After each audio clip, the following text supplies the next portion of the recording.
Benny melihat teman-temannya latihan drama. Benny melihatnya minggu lalu. Pada drama tersebut, pemerannya membacakan puisi. Puisi yang dibacakan seperti berikut ini adik-adik. Nah, di sini ada puisi yang berjudul Kupu-Kupu. Nah, ini adalah sebenarnya lagu anak-anak ya, tetapi bisa dibuat menjadi puisi. Mari kita baca puisi Kupu-Kupu ini dengan lafal, intonasi, dan ekspresi yang benar adik-adik. Contohnya seperti ini. Kupu-kupu. Kupu-kupu yang lucu, kemana engkau terbang? Hilir mudik mencari bunga-bunga yang kembang. Berayun-ayun pada tangkai yang lemah. Tidakkah sayapmu merasa lelah? Kupu-kupu yang elok, bolehkah saya serta mencium bunga-bunga yang semerbak baunya? Sambil bersenda-senda semua ku hampiri, bolehkah ku turut? Itu tadi membaca puisi yang berjudul Kupu-Kupu. Adik-adik, setiap puisi itu ada kata-kata indahnya. Kita akan bersama-sama memahami makna atau arti dari sebuah kata yang mungkin itu adalah kata yang baru atau kosakata yang baru buat kalian. Dalam puisi Kupu-Kupu tadi ada kata elok. Elok itu artinya apa ya? Kupu-kupu itu sungguh elok warnanya. Nah, elok itu artinya adalah baik, bagus, atau cantik.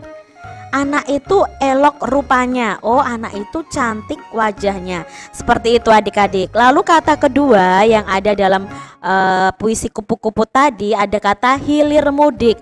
Apa itu artinya hilir mudik? Hilir mudik itu artinya kesana kemari, bolak-balik, atau mondar-mandir. Itu arti dari kata hilir mudik.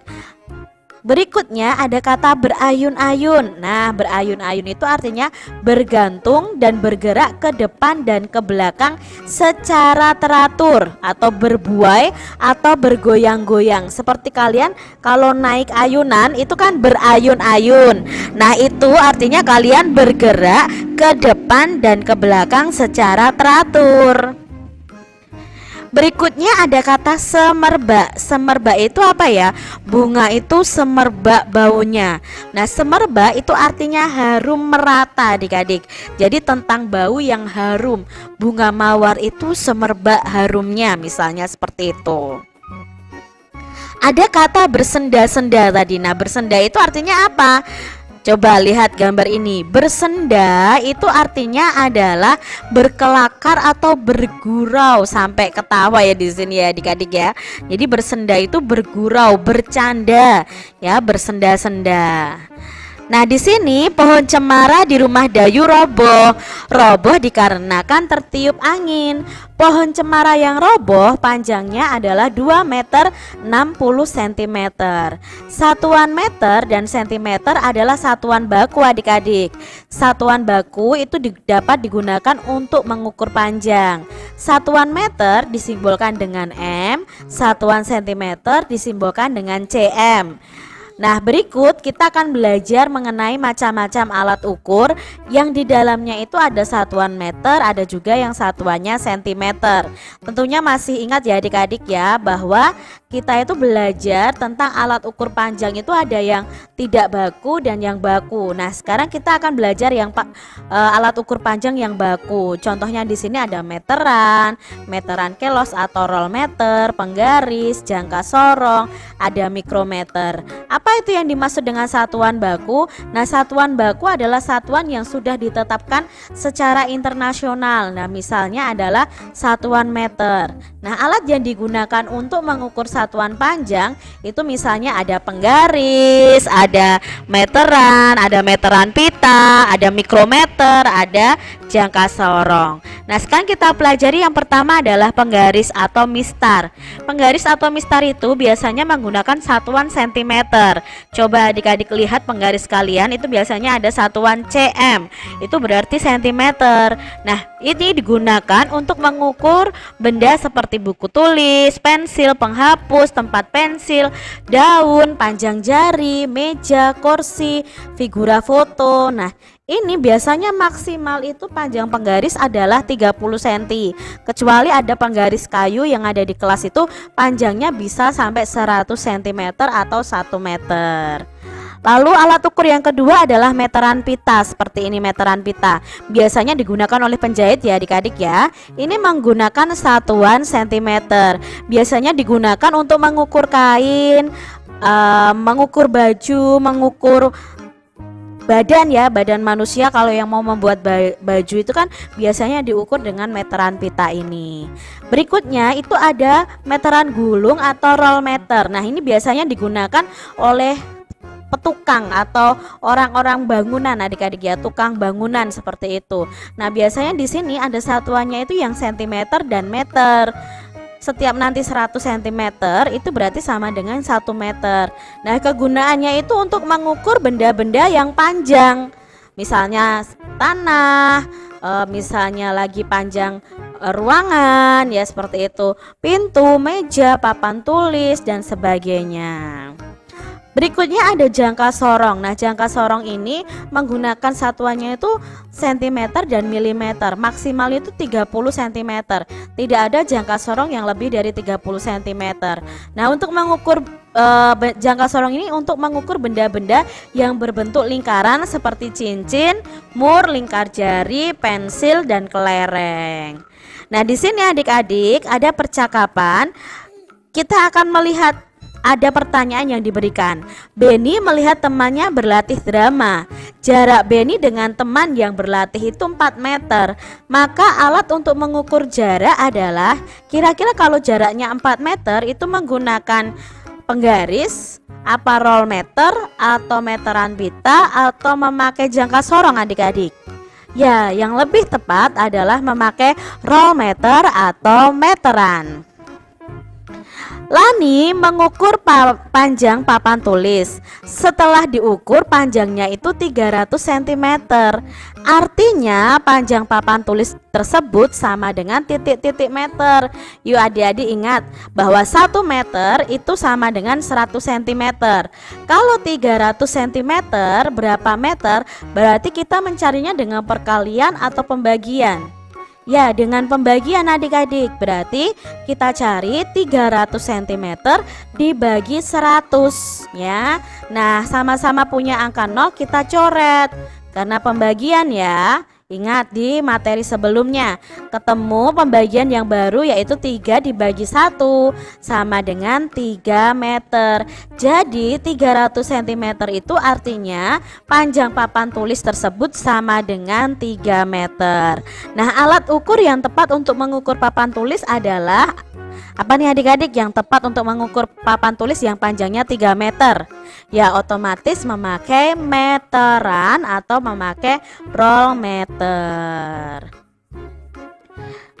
Perhatikan data tinggi badan teman-teman Benny. Nah, di sini Udin itu tingginya 117 cm, Edo 1 meter lebih 20 cm, Dayu 100 cm, Lani 105 cm, Siti 1 meter. Nah, adik-adik kita harus menyamakan terlebih dahulu, semuanya diubah dalam sentimeter. Nah, mana yang belum sentimeter? Yang ini. Kalau yang Udin sudah sentimeter biarkan saja, berarti tinggi Udin 117 cm. Nah, sekarang kita cari yang Edo. Edo itu 1 meter lebih 20 cm. Maka kita ubah yang meter ini menjadi sentimeter. Caranya bagaimana Kak Citra? Nah, caranya seperti ini. Kita tulis dulu 1 meter lebih 20 cm sama dengan titik-titik sentimeter, karena kita mau ubah ke dalam sentimeter. Adik-adik masih ingat 1 meter itu ada berapa sentimeter? Ya, ada 100, berarti ini sudah kita ubah saja langsung. 1 meter ini kita ubah menjadi 100 cm ditambah 20 cm ini.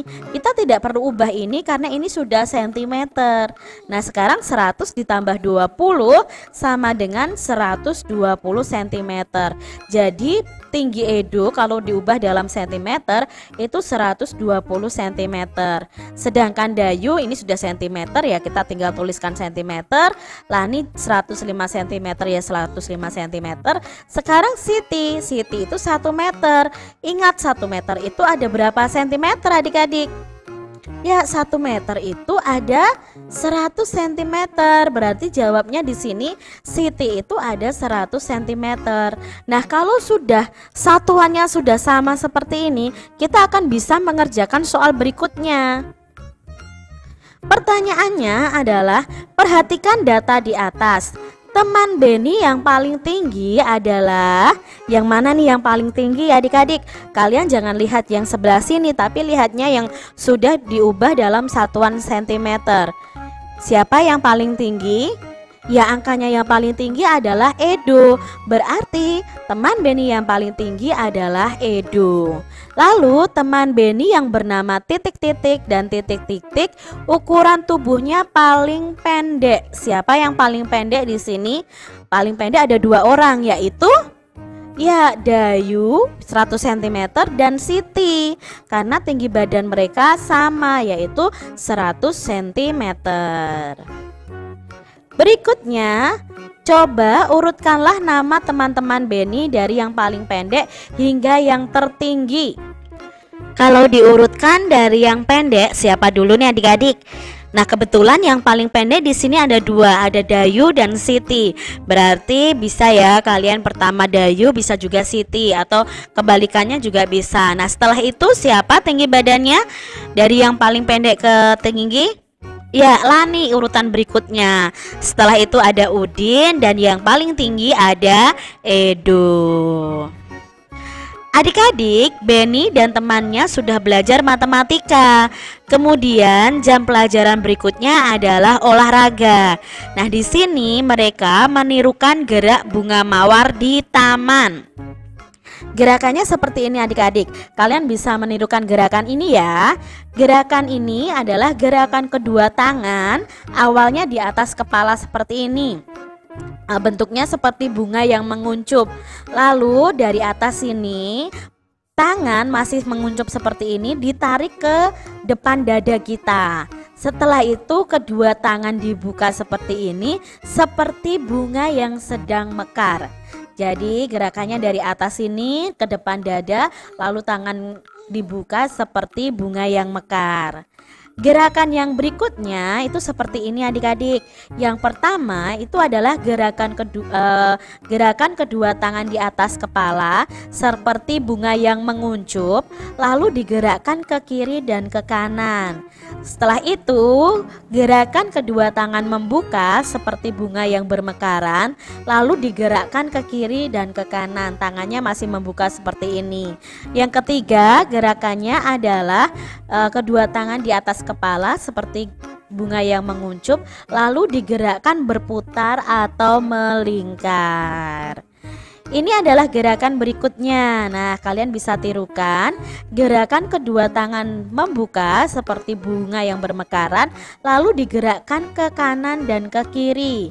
Nah, kakinya secara bergantian maju ke depan atau istilahnya gejuk depan, itu bergantian juga antara kaki kiri dan kaki kanan. Itu adalah gerakan bunga mawar di taman yang